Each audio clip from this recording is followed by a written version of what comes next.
Kevin Elizabeth, a wedding photographer based in San Diego. A lot of you guys have been watching my recent videos all about wedding dresses, fabric silhouettes, samples, all of those things. So today is actually going to be a little bit different in that I am going to be going back to a more general wedding topic, which is creative ways to save money on any budget.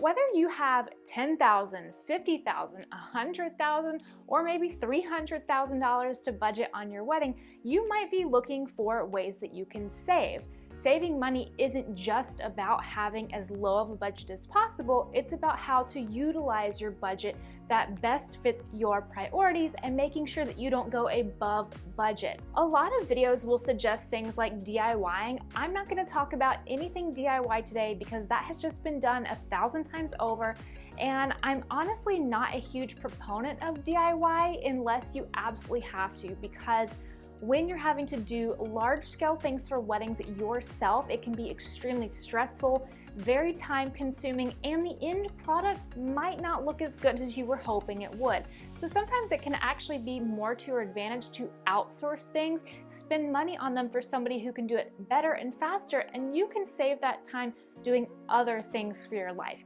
So that's going to be the last thing I'm going to say about DIY, and the rest I'm going to go into things that hopefully you have not heard over and over again. My biggest money-saving tip is to cut your guest list by a full table, if not 2 full tables. Especially during COVID, it's really important that you consider who is coming to your wedding and not over-invite.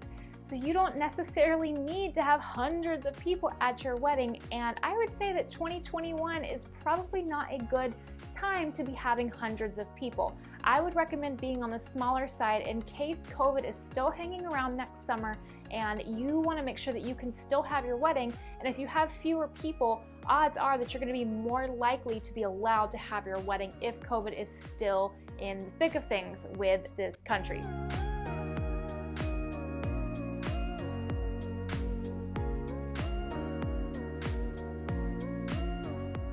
So when you're cutting out the full table amount of people, whether that's 8 people or 10 people or 12 people, whatever amount of people your table holds, by cutting out 1 full table's worth of guests, you are saving on the table itself. So any rental that you have, whether it's chairs, the table, linens, tabletop items like dishes, glassware, things like that, you will be saving on. You're also going to be saving on your flowers for that table, and of course your food and your drinks for every person that would have been at that table. But what if your venue has a food and beverage minimum that if you were to cut out a full table, suddenly now you're under that minimum and they're going to charge you the minimum anyway, but because you've lost those people, maybe you're $1,000 under. Instead of adding those people back, what you could actually do is upgrade any items that you have and you can use them for your other guests. So this happened at my wedding. We only ended up having about 50-something guests, and we weren't going to hit the minimum based off of our food and our alcohol that we had chosen. So what we did was we added on a champagne toast and we added on a crepe station. We were able to fit both of those things in to help us meet our minimum, and it made the experience for our guests who were there really enjoyable, and I think that it was such a huge hit, and I'm really glad we were able to do that. A lot of people just think, oh, I need to add more people, but no. What you can just do is upgrade things or add on things from your caterer or your bartender or your venue to make a more fun experience for your guests. So you're still going to be saving money because you're not going to have that full table of people, but you want to make sure that you are hitting your minimum by adding on some little extra goodies. The second tip is to have a DJ instead of a band.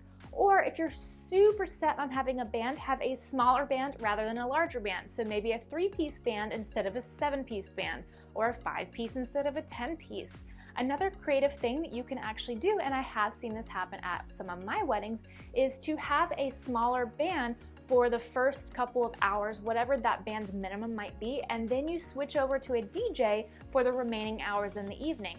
And I personally don't think guests will find it weird as long as you work with your planner, your band, DJ, and everybody who's coordinating the events of the evening to make sure it's a seamless transition. So maybe the band leaves while people are getting their food and then the DJ comes in, or maybe there's something like your band is going, you have your first and your parent dances, a little bit of open dancing, and then while you're going to do cake cutting or maybe other little special events like that, they can transition to the DJ. So honestly, guests are just gonna think it's a little bit of a switch to more of a late night dancing thing, and it can definitely save you some money. Another reception-oriented tip is to stop serving alcohol 30 to 60 minutes before your wedding officially ends.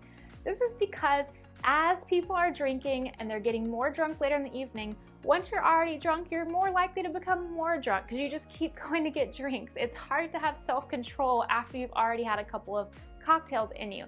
So if you just go ahead and cut off the alcohol, you will save money by not spending as much because people are going to drink the most heavily during that last hour. So instead of serving alcohol for that hour, bring out a coffee or a hot chocolate or a cider station, something that's going to give guests something to sip on, sober up, and is going to be a lot more cost effective for you. This next one is actually about dresses, but that's the only thing that I'm going to talk about dresses for this video.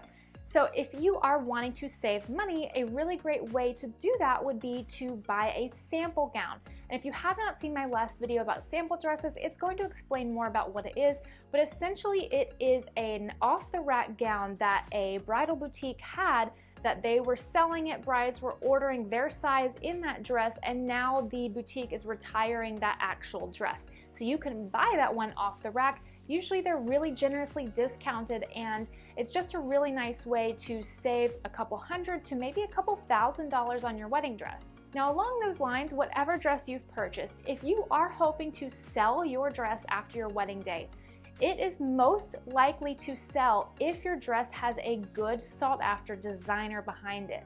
So if this is a huge factor for you, say you're torn between a couple of different designers' dresses, you can go to the websites that sell dresses like Pre-Owned Wedding Dresses or stillwhite.com and see which designers' dresses tend to sell the quickest. That is something that you can do if that is a huge priority to you. If you equally love all three, but one of these designers' dresses seem to sell a lot better, then maybe pick that designer so it has a better resale value. Now, I mentioned in my last video that my boutique is actually having a virtual sample sale. That happens this Sunday. If you guys are looking for a beautiful dress in excellent condition to buy off the rack, it's ready right now. We ship nationwide. Definitely join the Facebook group link below, and that way you will get access to the special promo code for 10% additional sale off of these already generously discounted sample dresses on this Sunday starting at noon Pacific. The code is only good for 6 hours, so make sure that you get in there and get your choice. We're already having some brides go ahead and buy it before the sale because they just really want their specific dress. So that's a really great way to save money. Again, you've got to join the Facebook group and the link down below in the description in order to get that code. Gowns are usually about a straight 6 to 8 size. If you are a 4 or even a 10, there's definitely some that can work for you with some alterations. So get all the information in the Facebook group, and we'll move on to our next money-saving point. If you're allowed by your venue to bring in outside catering and they don't restrict you to a predetermined list, you can think outside the box for this. And this point I'm giving is not to be cheap, it's to have whatever food you want and be creative, and that could also save you money. So for example, what we actually initially wanted to do for our wedding was have Rubio's cater it. And I know that's so crazy, like if you're living in Southern California, you probably know Rubio's. It's just one of mine and David's favorite foods, and all of our guests were on the East Coast, so they would have really enjoyed that. We ended up doing it for our rehearsal dinner. Everybody loved it because our venue that we decided on did not allow outside catering. But you can totally do something like that, whether it's like Chipotle, In-N-Out, Rubio's. I would suggest though that if your guests are coming from around the same town or region as you and they've probably already had that food a ton of times, maybe think a little bit more creatively, like see if a little hole-in-the-wall restaurant you love will cater your event.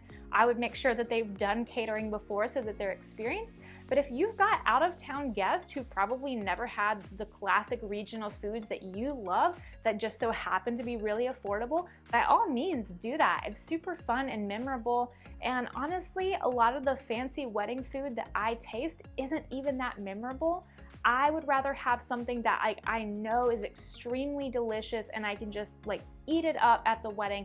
I would not care if it was fancy or not, and hopefully your friends and family don't either. In some of my florist videos, I have talked about repurposing your ceremony flowers for your reception. This is a great way to make sure that not only you're saving money, but also that you are repurposing those flowers so they don't go to as much waste as if you had one set of ceremony flowers, those got trashed, and then you had another set of reception flowers. And any great florist should be able to give you excellent tips on what kind of arrangements are going to work for your ceremony and where they can be placed for your reception. So I've seen big arrangements be placed on the ends of the head table. I've seen them be placed behind the sweetheart table, around the cake. So you really want to optimize those ceremony photos in your reception for the biggest, I would say, because I'm biased with photography, photographic impact. That is what is going to have you making the most out of those flowers that you purchased. My next tip is about skipping the unnecessary paper goods. If you are trying to save money, don't do a ceremony program. There is no need. Most likely, unless you are having a specific religious ceremony, your ceremony is only going to be 20 minutes. So you don't really need an order of events. They'll figure it out. They've probably been to weddings before, so you can totally skip that. And you can also skip like a wedding sign that says like welcome, or Susie and John like 10-10-21. You don't need to have stuff like that. By all means, if you want it, get it, but these are things that you can easily cut out to save you some money. Also, if you are, instead of wanting to just save money in general, but you're wanting to reallocate money in your paper goods, say to maybe have a cooler invitation, then cut out all the other little things so that you can have a really awesome invitation suite. So again, it's not only about saving money when you are saving money, sometimes it's about saving money from here so you can put more money over here. Now, some people want to just save money and save it in general, but some people want to save it for one category to give more to another category. And that is, again, all about priorities. So maybe somebody who really loves photography, they've invested $8,000 in it, but they've only invested $1,500 for their music of the night. Whereas maybe somebody who cares all about the music has invested $7,000 in a gigantic band, and they've only invested $3,000 in photography because it's not a huge priority for them.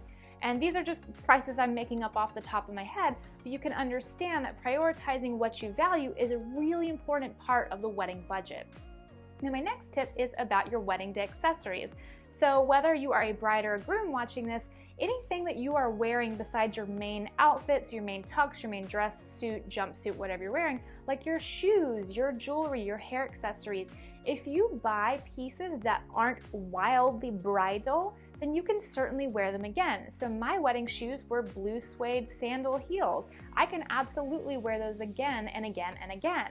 So if you buy pieces that can be worn outside of your wedding day that don't look like they're super wedding-ish, then that's a really great way to save money because you're not buying it just for that one day, you're buying it for your life and you can use it over and over again. Some people, and especially when they are encouraged by blogs and articles and other people to do this, will think that one of the ways to save money is by asking their vendors for discounts. I don't think it's very fair to ask a vendor, hey, can I have your $5,000 package, everything the same in it, but I only want to pay $4,000. That's not really how the world works. You can't really do that at most other stores. This is not a flea market where bargaining is common. These are vendors who work and feed themselves and their families and sustain their lives based off of these businesses. So it's not fair to them to be pressured or asked into giving the same amount of product and time, but making less money for it. You can obviously ask, do whatever you want, but I think that that's not the best way to go about it. If you're trying to save money from a $5,000 package, what you want to do is you want to ask that vendor, hey, is there anything that we could take out to get this price point a little bit closer to $4,000? What can we do? What can we remove? How can we change things? That is the best way to ask a vendor for a discount. So instead of just expecting to pay less and get the same amount of stuff for it, you are being fair by saying, what can we remove so that the price can come down? That is the best way to go about negotiating with vendors. I myself never give discounts in my business. I know some people who do, and I know a lot of people who don't for pretty much any reason. And that's because I want all my clients to be paying the same prices so it's fair to them, and because I value the work that I do and I want to work with couples who know that I am worth every penny they're spending, and they know that I'm going to give a job to them that is representative of that. So that's just something to keep in mind when you are going through packages from vendors. And my last tip is to decide to have your wedding on a non-Saturday date. I personally suggest Sundays because when you have, say, a Saturday wedding, for example, your out-of-town guests are probably going to be taking off work that Friday, but then they're going to return home Sunday. So they're only missing one day of work, let's say. Now, if you're having a Friday wedding, those people are going to have to take off Thursday and Friday from work. If you're having a Sunday wedding, they don't have to take off Friday, they'll probably take off Monday. So a Sunday and a Saturday wedding, your guests are going to be taking off the same amount of work days to attend, whereas Friday can be tough. And the thing with weekday weddings, if you're having all guests from in your town, that's super easy and that's great. One thing to really think about though is if you are having multiple locations for your wedding, so there's a hotel, then there's a ceremony venue, then a reception venue, or there's hotel, then ceremony. Whatever it is, if you are having to drive from place to place on a weekday, there more than likely will be traffic. And sometimes that traffic can cause you to lose maybe an hour of photography time because everybody's stuck in the cars driving from place to place. So I would definitely recommend that if you are having multiple locations that you try to schedule it for a Saturday or a Sunday. Sunday is probably going to save you more money because a lot of venues specifically will allow you to have a lower food and beverage minimum on Sundays. So maybe instead of requiring that you hit a $20,000 food and beverage minimum, now it's only $10,000 or $12,000. So that's a lot easier to get away with. You're not necessarily getting a discount per se, but you aren't having to spend as much. So Sundays are becoming really popular, especially for 2021. A lot of prime Saturdays are already taken by 2020 couples who had to postpone. So there's nothing wrong with a Sunday. I did a Sunday, it was great. I was worried that it was gonna be weird or it wasn't gonna feel as special, but honestly, it was perfect. It really wasn't that much different than a Saturday wedding. So that is something that I highly, highly recommend. It's probably not going to save you a lot of money with vendors that aren't a venue, but the venue is oftentimes your biggest piece of investment for your wedding because it's got the catering and alcohol involved. So I hope that you guys enjoyed these 10 tips for how to creatively save money for your wedding on any budget. Again, if you are interested in a sample wedding dress, I've got the information to the exclusive Facebook group to join for that November 1st sale. And if you guys did enjoy this video, please be sure to leave a like, comment any future video suggestions, and I'll see you next time. Bye!